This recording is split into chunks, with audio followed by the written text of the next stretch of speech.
But in the industry, I faced three problems. For example, I was managing 20 people in Bridgestone, and none of them come from supply chain. So that's a common problem. Half of the people you meet in supply chain come from a different qualification. Either they are finance people good in maths, okay, you good in maths, move to supply chain.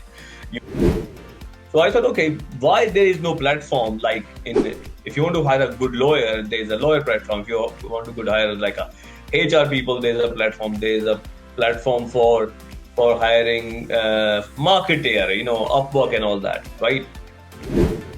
How to do cycle counting. So we have SOP for that, right? So these things I thought we can standardize and we can sell. So then I realized it's a common problem. If I'm facing as a manager, I'm sure other people are facing as well. So that's right now the biggest. Every podcast I turn up, I basically answer this question, right? Because that's the most frequently asked question to me. I would never recommend somebody, no matter how pissed you are with your job, you hate your boss, you hate your company, unless you have a millionaire wife or girlfriend or father, I wouldn't call it leave it, right? And I know not many people have, right? So you have to stay in the job, whatever the job is, and plan your exit. Okay. So there's a profit, there's a cost, and then your sales growth, and you have to find this point. Okay, I'm going to break. I'm going to be profitable after that. So it's almost that science of break-even point. So while you are in your job, you have to find a way to get your message out, create your personal or professional brand. Hello and welcome to another podcast on my channel. And as you know, on my channel, we talk about real life skills for supply chain professionals that they don't teach you in college. And today I've got someone really special with me because he is a great example of someone who was in a corporate career in supply chain for a very long time. And then he moved into full-time entrepreneurship and runs a very successful platform called SCM Dojo today. So without further ado, I would like to introduce Dr. Muddassir Ahmed. Hello, doctor. How are you? I am doing very well, Jamil. Thanks for having me. How are you doing? I'm doing well. So, Muddassir, when I look at your LinkedIn profile, up to 2021, you were doing a corporate job in Dubai in supply chain, and then you have a very extensive experience, I saw. And then we see you move towards SCM Dojo and full-time entrepreneurship. So, tell us a little bit about that journey and what was the main motivator for you? Yeah, I think as a career, entrepreneurship was more suitable to me, right? And it is a result of spending 17 years in the industry. And while I was in the industry, I saw three problems which I think need solving, right?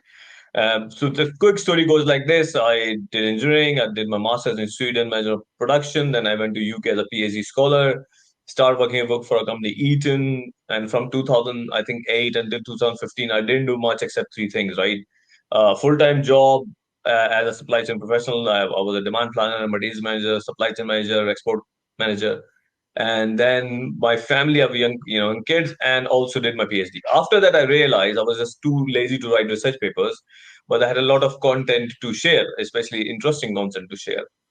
So therefore, the best way to share, I just come across a thing called blogging, which I didn't even know what blogging was. I just basically created a website on WordPress. It was named Muddassirism, and basically start publishing segments of my PhD thesis into that, and then start posting on the LinkedIn at the same time. And some because it was a nice, fresh content, and I was a big fan of. See, even though I'm a researcher, I'm not a big fan of reading pages and pages of qualitative paragraph. What Because I'm an engineer, my brain works in like headlines. It works in compartments. So if somebody says, okay, 17 tips how to reduce inventory, I'm going to read 17 tips because I know I'm gonna remember 10, and I'm going to go and apply. So if you see, most of my blogs are list blogs. 5 ways how to digitalize, or 7 C's of inventory. 18 ways how to reduce inventory, 16 supply chain KPIs, or 14 ways how to manage, or seven inventory control techniques, so on and so forth. But it's all list in and around list, because I remember list and people like that. And then I think in 2018 I got a job in Dubai. I moved as a head of planning and logistics, and then some people wants to contribute to the blog, and it was my name, so I thought I'm gonna change to SCM Dojo. Working for a Japanese company, I come across this word. So it's SCM, supply chain management, and dojo is a Japanese word which means place to stay and meditate. So it's come from the concept of meditate, fight, discipline. Because if you think about judo, karate, and all that, it's all about discipline, and it's a way of life rather than kicking somebody in the face, right? So the idea was to create somebody where supply chain folks comes in and learn the way of the way of art. So in between, I was posting a blog, and some people contact me saying, "I got a call from Estonia saying, we are doing this supply chain conference. Would you come and do the masterclass in SNOP and do a keynote, and we'll pay for it?" I was like, "Okay, that's great." So I go to a country which I never went, and they paid for my ticket. Then so I met some people there. Then they invited me to Ukraine, and then I met some people there.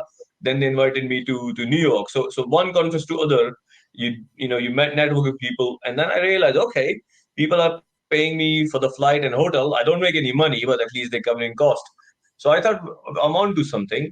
But in the industry, I faced three problems. For example, I was managing 20 people in Bridgestone, and none of them come from supply chain. So that's a common problem. Half of the people you meet in supply chain come from a different qualification. Either they are finance people good in maths, okay, you good in maths, move to supply chain. You are an engineer, okay, you're a good logical thinker, move to supply chain. Or you work in operations, you can do SOPs, move to supply chain, right? And so most of the people who end up in my team was maybe the only girl I hired. She has a MSc supply chain because I was teaching in Harriet Watt supply chain strategy. So I found her, she was good, I hired her, right? Apart from that, all 19 did not have any qualification. So I went to HR saying, you know what, I think they should learn, because the thing is, none of them can think supply chain problem solving, because they don't understand the correlation of, if you reduce lead time, you will reduce inventory. If you reduce batch order quantity, you can reduce inventory, right? How the importance of master data, how to set up the planning parameters, right? And how quickly, this is all good theory. So I put a request in. It took 18 months for them to approve three people. 18 months. Wow. I don't think this is ridiculous, right? Yeah. So why is that? And for example, I come across a problem where we have to ship it to Egypt and they need a special documentation. And then I thought, how can I find somebody who knows how to export in Egypt? And, or for example, I had an assignment how to basically find a right demand forecasting software, right? I could do it. I know it's provided myself, but I'd rather know somebody who has been into this field. But if you go to McKinsey or Accenture, they're gonna charge you arm and leg. So I thought, okay, why there is no platform like if you want to hire a good lawyer, there's a lawyer platform. If you want to good hire like a HR people, there's a platform. There's a platform for hiring marketer, Upwork and all that, right? Why we can't hire people like you and me, right, to help out companies to do a specific task. So I said, okay, so that's the second thing. I thought there was need and we should do it, right? And the third problem I realized when I was head of supply chain, a division supply chain manager for a life safety business in Eaton. It was a $700 million business, and my job was as a functional leader. I was reporting to director operations, Richard, that is to go to the life safety plants. They have 11 plants, one in China, Romania, Germany, France, Italy, Portugal, UK. There were three plants in UK, and is to basically understand the current supply chain design, identify the issues, what's happening, and maintain them. So what I found is that regardless you are a component manufacturer or an assembly plant or a full end-to-end vertical supply chain plant, the way they do inventory, the way they manage supply plans, the way they manage their production planning, the way they manage the logistics and distribution is same. But if you talk to one of the supply chain manager of that plant, they think he's unique or she is unique, but none of them is unique.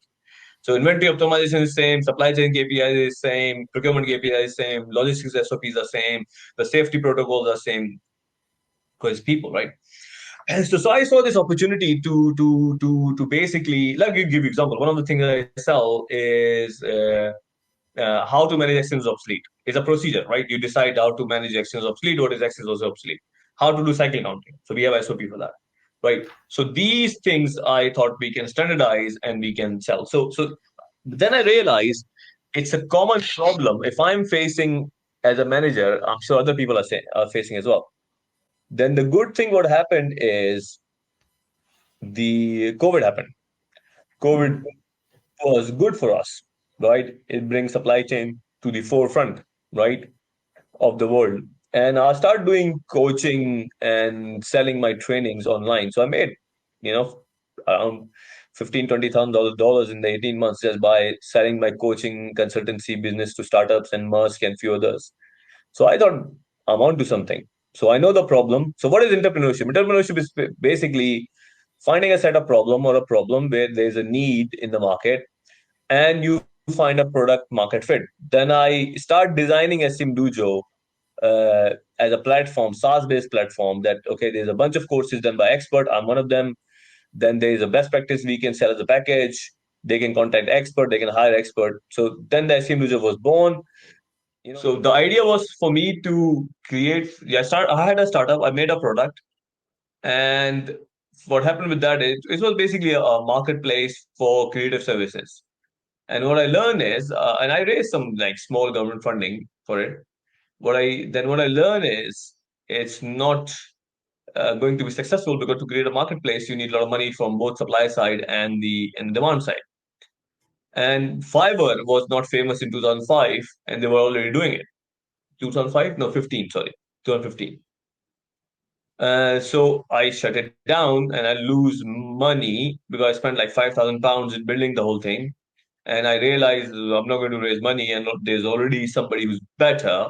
Then I sold it into a website called, I think, Flip something, right? So you can sell your startup. And I lost money in this. But the thing was, I made something, I sold it. So there's two things, biggest learning for me. First of all, if you make something useful, there's a buyer for it.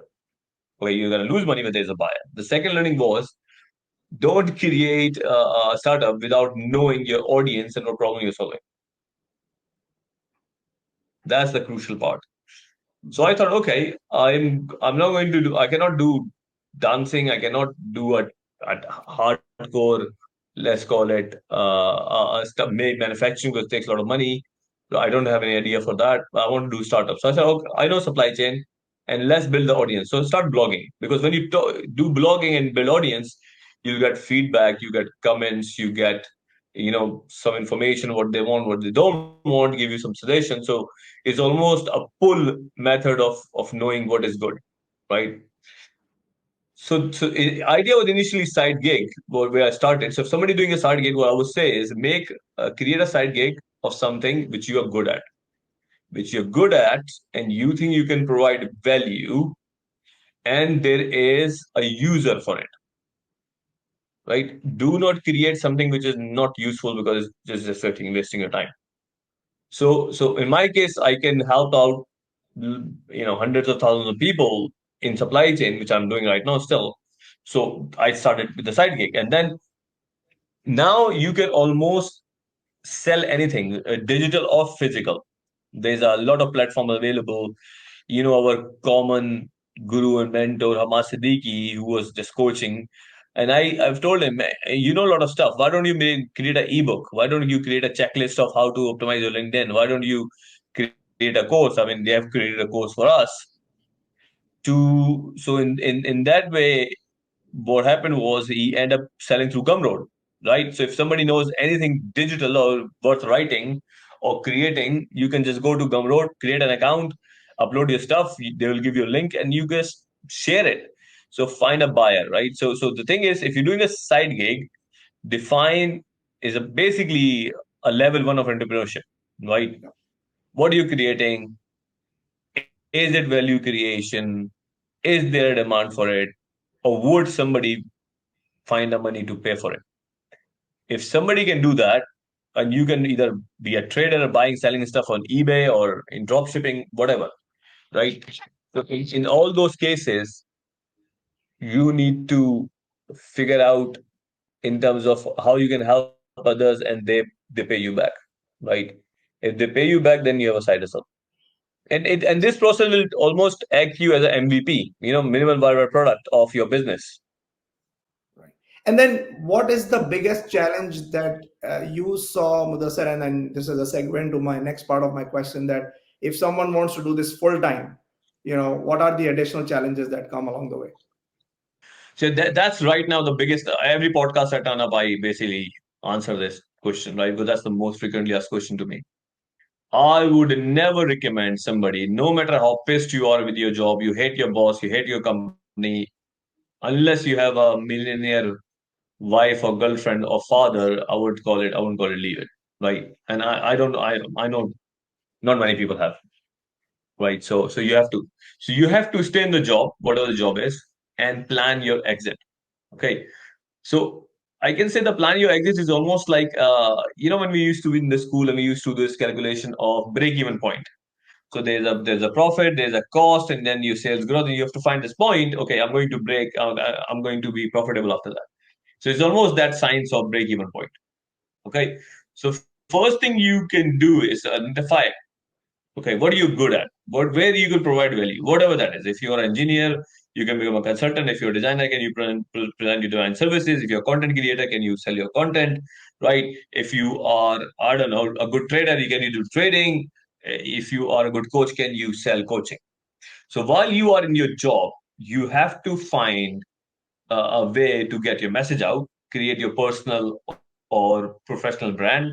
So I started from my personal brand and moved to a company brand, right? So right now, Dr. Muddassir and STM Dojo is almost very much interlinked. So I'm like a face of the company, which is good so far. But I know when we scale up, it might not be a good thing, right? So I need to find more faces for my company.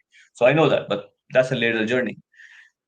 So to find that out is, and you have to hit and try. You have to try a lot of things. Basically, you have to kiss a lot of frogs to find a prince, kind of thing, right? You eventually find a prince, and then you double down on it. The most important advice in that is, do not lose the job unless you know what you are good at, unless you know you can create value, right? And then you can. So that's first thing. Now the second step is, once you know what you're good at, you have a product or service to offer. You have to find a customer, right? Okay. Find a customer means you have to create an MVP of your business model you have. MVP is a famous concept from a lean startup, right? By Eric Ries. You should read it. We make a minimal viral product, which is a bare bones of the product or service. Then you present to somebody, they're gonna say it's crap, it's shit. However, if you do this, this, and this, I'll buy it. I'll pay for it. Right? Great. You do, your customer or user was asking, do this and this, what they ask. You come back, they say, maybe, yeah, okay, let's do it. Maybe they ask you one more iteration, and you do that and you get the money. Let me tell you this: if you cannot find a way to get money out of people's pocket by providing your product and services while you're in the job and you're not desperate because you got money coming in, you will never be able to do that. Desperation never helps, Yep. right? It's only gonna drown you with stress, right? So Hmm. the key lesson step two is create an MVP of the product and services of the needs which you are solving based on your experience. And working for an industry is a good thing. I mean, therefore, if you there was a very interesting study from Y Incubator that the chances of failures from the graduates or people with less than two experience is like 98%. Yeah. And the startups they have come up with is people with 40 years of age or 40 plus years of age with 15 to 20 years of experience, right? Their chances of failures is less than 40%. So drastically reduced rate Hmm. of failure, like drastic, right? So people see Zuckerberg and maybe Bill Gates as a drop. They are exceptions. They are super exceptions, right? Elon Musk, most Oh, yeah. people, the founders of McDonald's, the KFCs, the Pizza Hut, they all experience. So industry experience, I would say, if anyone wants to be entrepreneur, you must spend 5 years in the industry. You must understand the business problem, because the thing is, the big companies are not solving small problems. This is where the opportunity for the startups. Solve small problems, deep problems, and then grow. Now, so step two, you have MVP, you found a customer, right? And then, because in business, you can outsource almost everything except one. You can outsource operation, you can outsource IT, you can outsource HR, you can outsource marketing, you can outsource operations, you can outsource content writing, you can outsource administration, you can outsource legal. You cannot outsource sales. Hmm. So the biggest problem for the non-salesy people with the great ideas like engineers or supply chain people, the operations people, They think I have a problem and I can solve the problem and I have MVP and great and I can sell it. Nah, selling is the hardest part of entrepreneurship. Mm, And even selling has a lot of sub elements to it: the pricing, the offering, the messaging, mm, identification of the customer known as ICP, right? If I ask you or anybody right now, a supply chain guy, you must know your ICP, and you're gonna say, "What the fuck is ICP?" And I'm going to say, ICP means ideal customer persona, right? mm. Okay, so you need to know that. But you will not never gonna learn all this unless you become entrepreneur, right? So don't get worried about it. The point is, When you said entrepreneurship. ICP first, I thought you were talking about intercompany pricing, but No, no, so no. because I'm a supply chain ICP guy. means ideal customer persona. So you define who is your ideal customer with the pain points, the offering, and how to reach them, right? Yeah. So one of the hardest jobs in entrepreneurship is to reach them. Now, okay. So what happened so step one was identification customer need, what you're good at, value proposition, great. You know who to offer. Step two is MVP. While in the job, you sold some to somebody your product service, you got the money. Now the third step is crucial. The third step is the my idea of this break-even point, the runway. So what do you need to understand? And most people who are now after 10, 15 years of industry, most people will have a family, they have a responsibility, they have to pay the bill, they have to pay the mortgage, they got a lot of responsibilities, right? And you need at least, depending where you live, if you're in, I don't know, Canada, you need at least $700,000 minimum a month. Dubai, the more, and England like 5,000, but you need a lot of money anyway. So it's a threatening thought of leaving a job and thinking how to pay the bill. So one way to rectify, which I did, is to say, okay, you know what? I'm probably gonna skip holidays. I'm gonna learn to live on within my means or slightly tighter. I'm gonna adjust my lifestyle, right? I'm not going to go and spend like $300 on a meal on every Friday, right? I'm going to probably go to a takeaway and just have that, you know. So you reduce your means, control, and you should, in my view, should have at least 1 year of runway that you have to assume, and that was my case. I had to assume that for first year I'm going to make zero money. So if I make zero money and I want to scale up, how am I going to survive? Somebody has to pay for me and my family and living, right? Somebody has to. So people go this whole obsession with raising money. Oh, I've got a great idea. I can make a website. Here you go.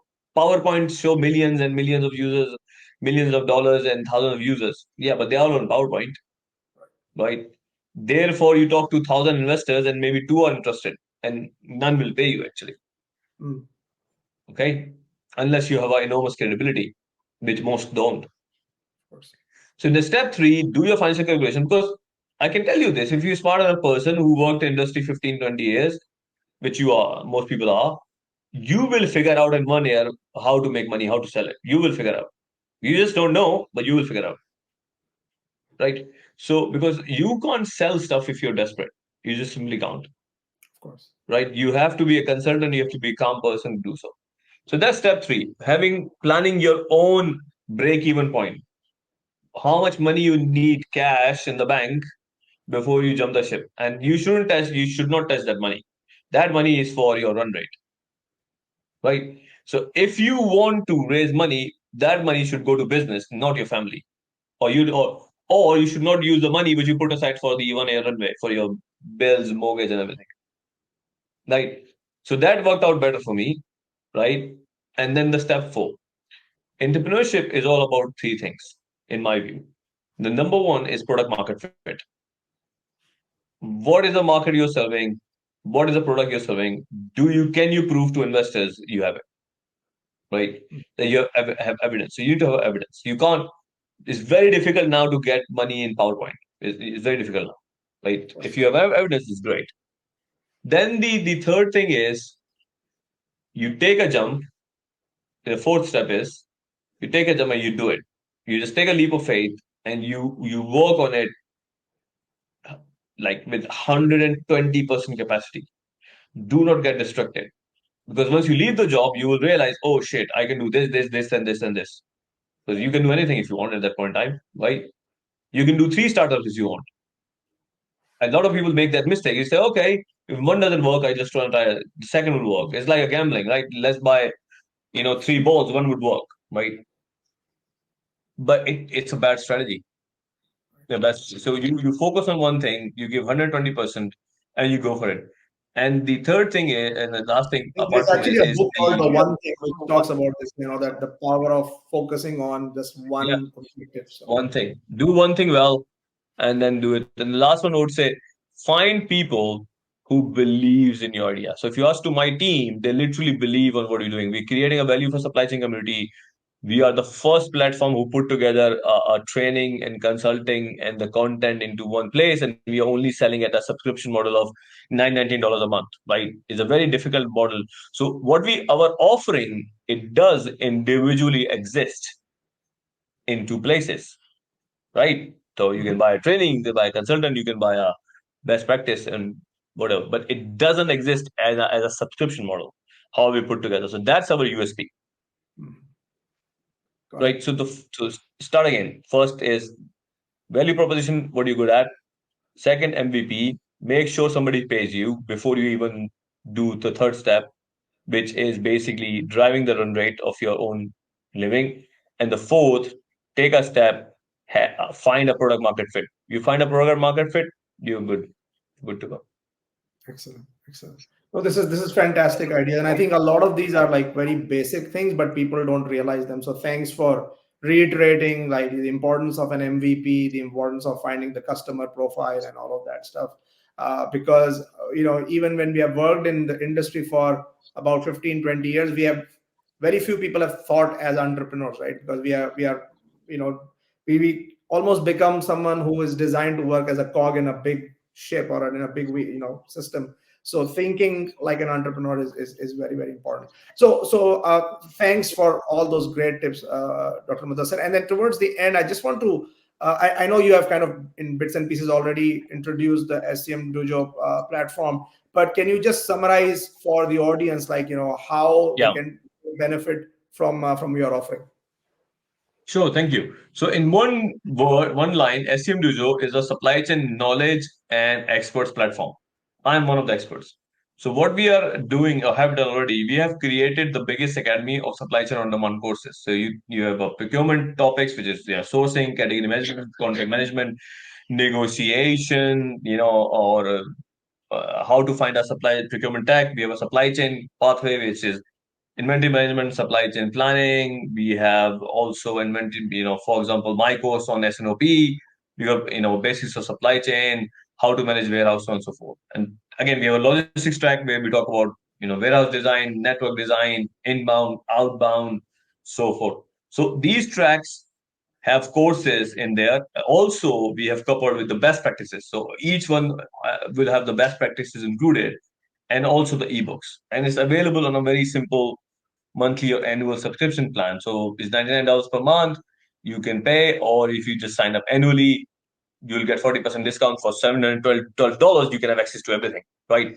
And this value of 712 is actually going to keep increasing because we continue to record more courses and publish. So we already have 40, we recorded 59, we got 20 in the pipeline. We're going to be like 80 plus courses. So we will be the biggest content and the library. We are also provide consulting through our experts or intervention, if you want to call it, which is a virtual training or on-demand training or customized training. We can do that, and then our including me, our expert do some projects, right, which is a classical consulting projects, right. So we share revenue there.